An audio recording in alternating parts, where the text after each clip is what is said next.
So today I'm going to talk about an underdog in the field of astrophysics or planetary science. One of the things we don't talk about is nuclear data, especially when we are presented with very nice images or even a nice paragraph of a description of what's going on in space. So I'm just going to talk about why the nuclear data is so important in our understanding of what's out there. So in the last century, there have been monumental advances in our understanding of the galaxy and the many physical phenomena and processes that go on in it. And these revelations have been made possible partly due to galactic cosmic rays, which are energetic charged particles like electrons, protons, and then heavy nuclei, which span the whole periodic table. And they were first discovered by Victor Hess in 1912. He was flying a balloon with a detector in it, and he noticed that as the balloon scaled in altitude, the number of counts increased. And so that's how cosmic rays were discovered. And since then, many cosmic ray detectors have been built with increasingly advanced technological capabilities.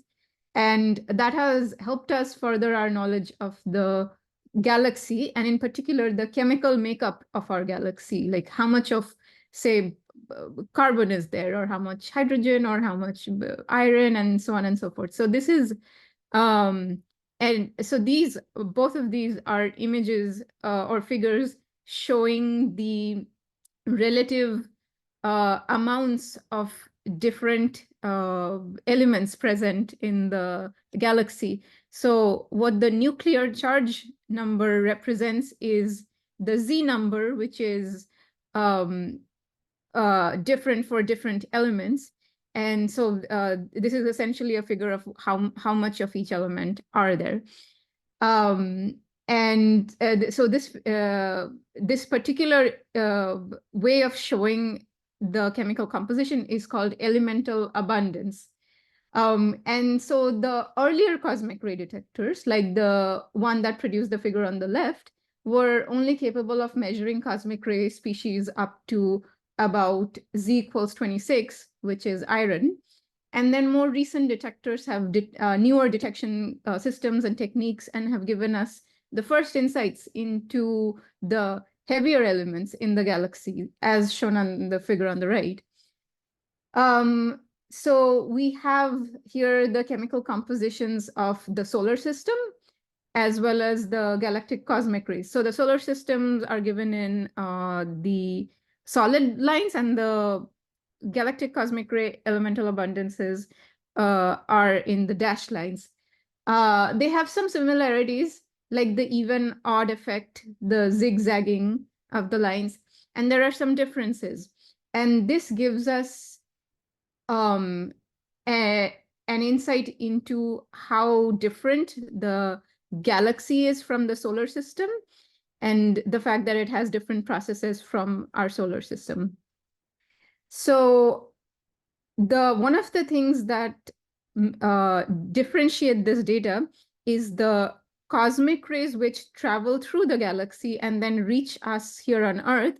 We detect them on Earth, but we are not sure about the processes that it went through in the galaxy itself, because the way it was born in its source, which is like a supernova. So a supernova, when a star dies, it spits out various elements which are called cosmic rays. And then we detect them at Earth, but they go through a lot of changes in the middle. And to understand that or to decode that, we actually need nuclear data. And I will show you why. So from the information we have gathered, this is currently the picture we have of our Milky Way, which is a little blurry at the moment. but not because our detectors are not good enough. In fact, there are some exciting new progress in cosmic ray detection capabilities. So we have very good elemental abundance data, which show us the chemical composition of the galaxy up to Z equals 26 or iron.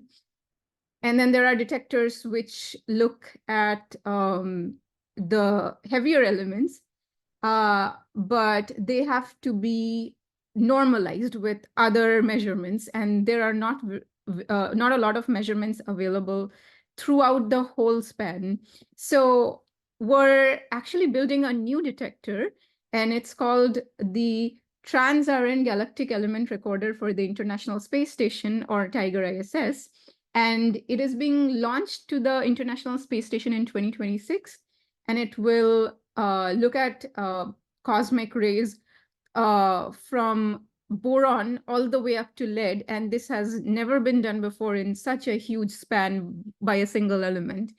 And there are a lot of less corrections that will be needed in the experimental data because it will be on the International Space Station instead of on Earth. So there will be no atmosphere to get in the way of the data. So we are going to have very good experimental data very soon. But such experimental data needs equally accurate astrophysical models in order to be able to accurately interpret them.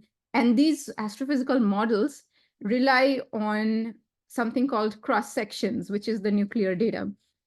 And what a cross-section is the probability of a nuclear interaction. For example, when the cosmic rays are traveling through space and they encounter hydrogen, which there is a lot of in the galaxy, there is a violent reaction that happens called proton spallation. So when the cosmic rays hit the proton or the hydrogen, it is split off and it is fragmented into lighter elements, and then a lot of radiation as well. So the probability of this happening is called a cross-section.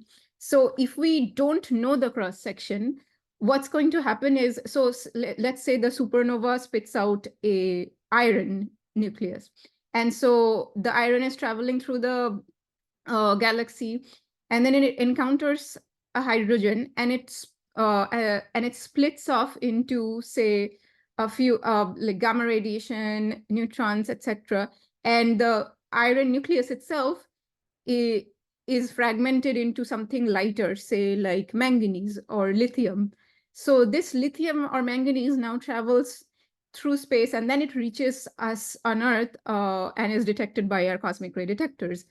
So we would think that, okay, we're seeing manganese, so that means that's what the universe, that's what supernovas are made of, manganese. But that's not true. It actually came from an iron.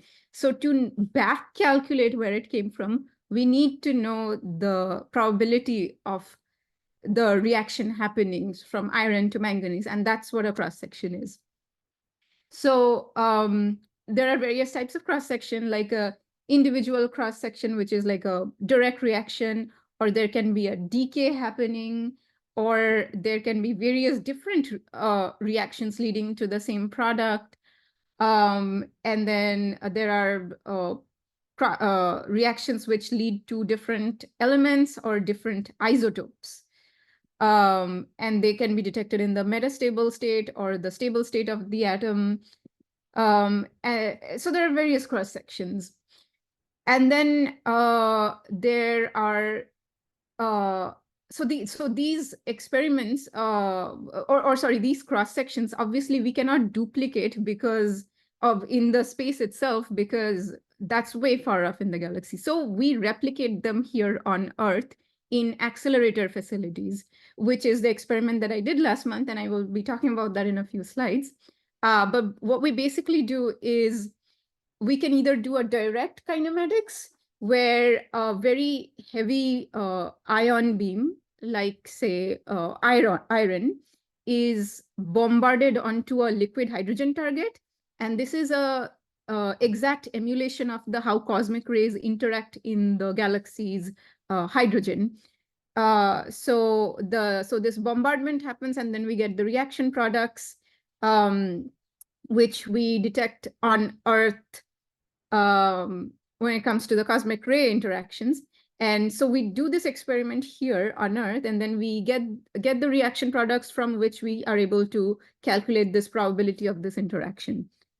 And then there is another way of doing this experiment, because liquid hydrogen operation costs, maintenance costs are extremely high.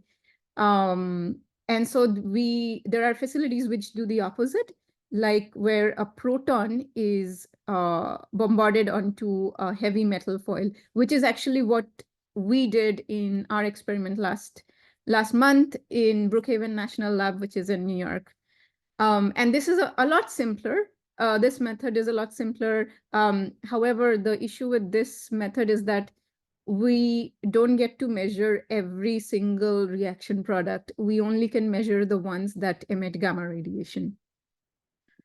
And another very important aspect of performing this experiment is to know how close or how far we are from the exact the correct value, because if we have a very high degree of uncertainty in our data, then this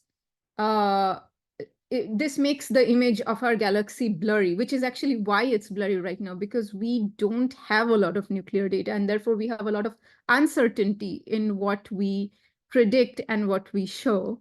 So one of the goals of our experiment was to reduce as much uncertainty as possible so that we can have a clearer picture of our galaxy. So here's a look at the current state of nuclear data.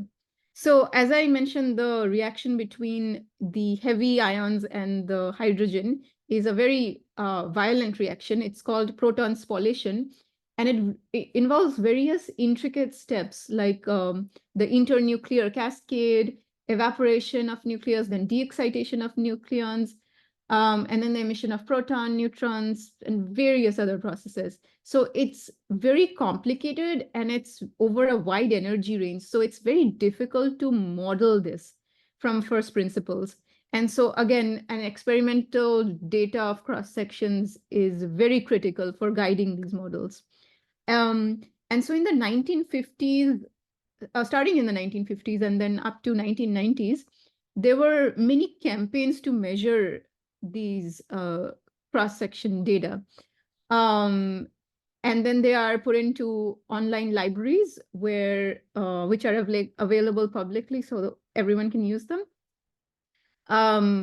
But there haven't been a lot of experiments performed for certain reactions that are astrophysically important, or which are important in certain, to certain scientists. And this is because it is very difficult to obtain various isotopes, pure isotopes, or some of them might be prohibitively expensive. For example, we tried to, for our experiment, we wanted to irradiate an isotope of chromium-52, but we found out that chromium-52 costs around $100,000 per small little metal foil. And we needed around 5 of them. So it would be very, very expensive to perform such an experiment. So there is not a lot of data that exists. So if you look at the figure on the right, the black dots are experimental data, and so are the pink ones. And then the red, green lines are models. Some of the models don't agree with each other. And then the data also sometimes don't agree with each other. So there's a lot of discrepancies, huge uncertainties. And another thing is, so the dots themselves are the value, and the lines represent how large the uncertainty is. So for example, this particular data point has a large uncertainty, and it seems that at the same energy, there are other data points as well. So we don't know which data is closer to the actual value.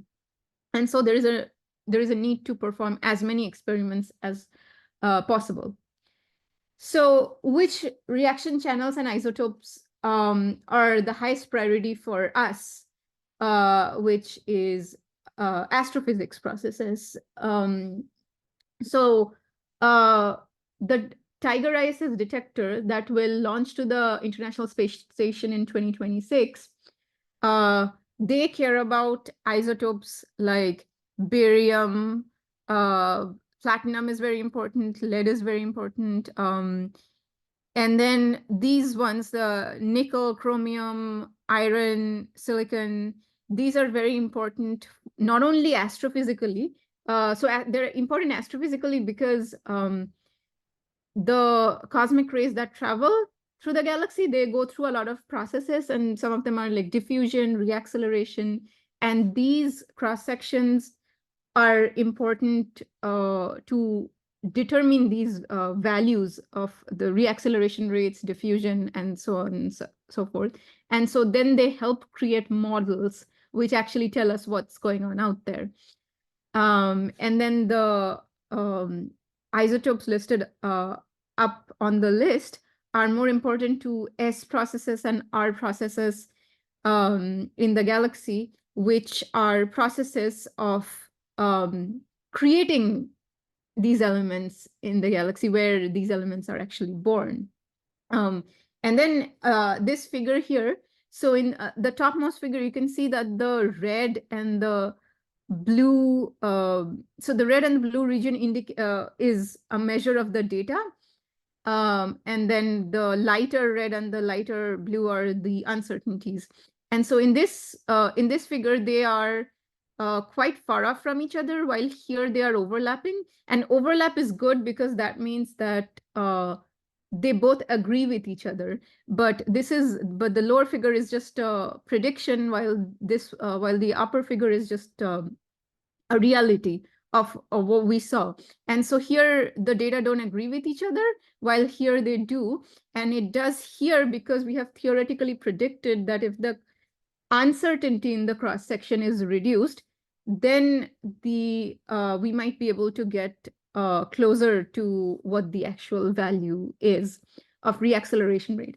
And then once we know what the reacceleration rate is, we will be able to do a model more a closer model to what's actually going on in the galaxy. And then that will help us get a better understanding of all the things that happen out there. So with that in mind, we did an experiment last month at Brookhaven National Laboratory. What we did is we took 4 metals: cobalt, aluminum, manganese, and chromium, and we irradiated them at their accelerator facility, which is called NASA Space Radiation Lab, with very high energy protons.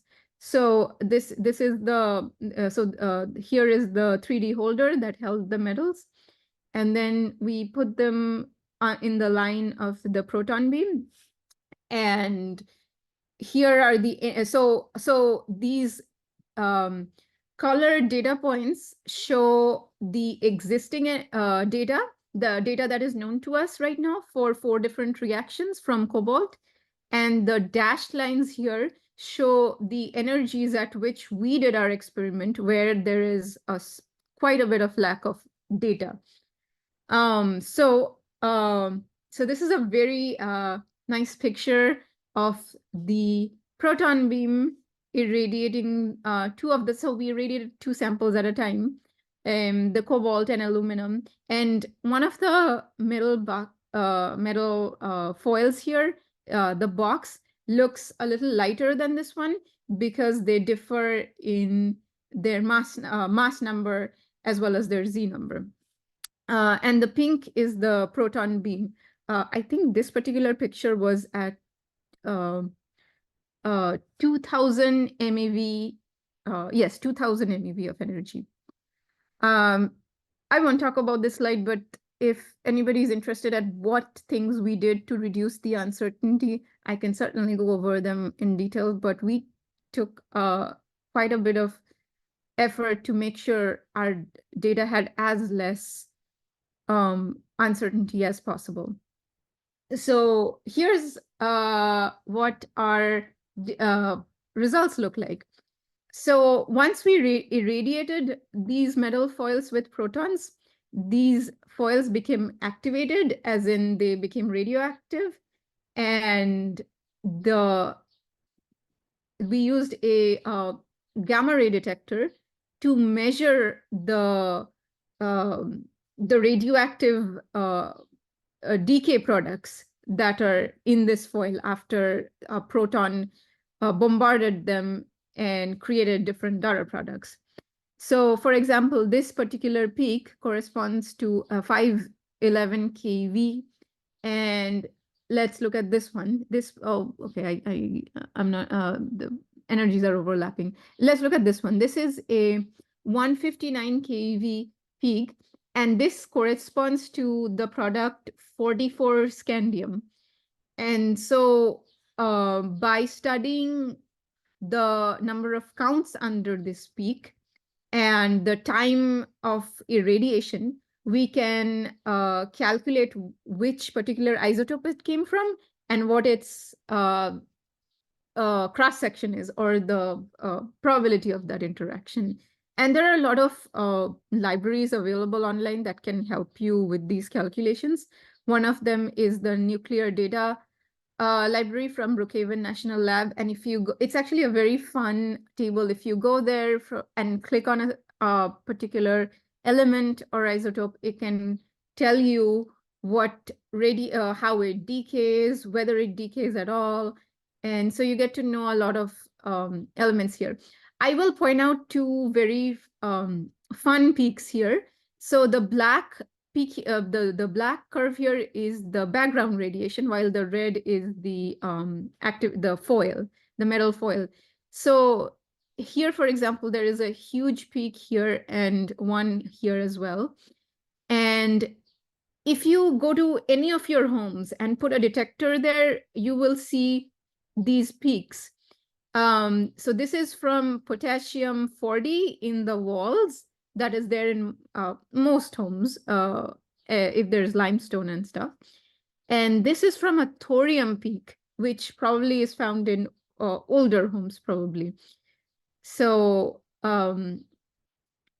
these peaks are background, and so we are actually bombarded with this radiation at all times. And then here's another particular spectra. The black again is background, and then the purple one is the chromium metal. The difference between this figure and this is that we use two different detectors, and you can see here that the detector here has greater uncertainty about the peak, while here the peaks are so narrow you can tell exactly which energy it is, and there's less uncertainty about it. So right now we're in the process of back calculating where this peak came from and what its cross-section is. Oh, and here's a very interesting feature. So the red again is the detector with the lower resolution, and the purple is the detector with the much lesser uncertainty. And the reason we used two different ones were because we had to measure the foils on site at the experiment. Like right after the proton irradiation, we ran with the samples to the detector where we took this measurement. And this is done because some of the products that are emitted, they emit very quickly. For example, they decay within minutes. And so we need to make the measurements very quickly in order to not miss some of the products. For example, here, if you look at this particular peak, the 2167 keV peak, the peak here is visible while here it's not. And it's because this came from a particular element that decayed very quickly, and so we don't see it after a while. So importance of making very quick measurements for cross-section reactions. So that's why it is important to have a very good idea of what cross sections are and their what the probability is of these interactions. If we know them, then we are going to have a much clearer view of what's going on out there, because we'll have less uncertainties about the things that we predict. So that's all I have.